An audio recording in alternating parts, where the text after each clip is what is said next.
Then we move on to the middle of the interview, and typically what providers do in the middle of the interview is they focus in on their thinking, their cognitive processing, the clinical reasoning part of things, because that's what we're trained to do.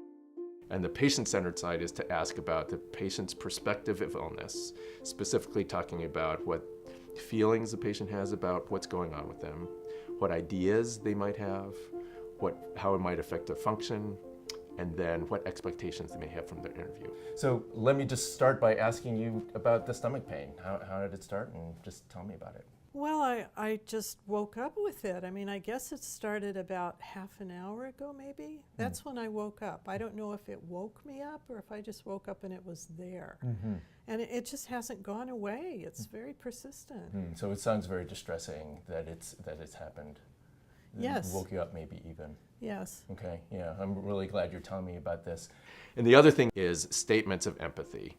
And if the doctor or the provider is in their thinking cap mode and they're not picking up on the fact that the patient is giving them clue after clue about their emotion, then either the patient gives up, which is the worst outcome, or finally the provider clues in, oh, the patient is saying scared, frightened, I'm hearing this several different times.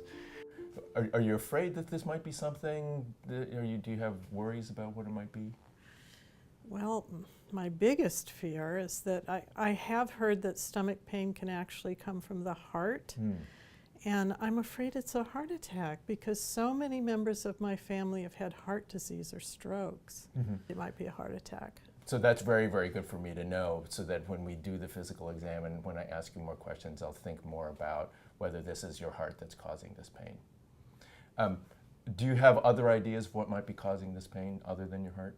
Rather than just I'm not being really sure, a but soliloquy from the doctor, a one-way download, what we're trying to encourage providers to think about instead is more of a dialogue.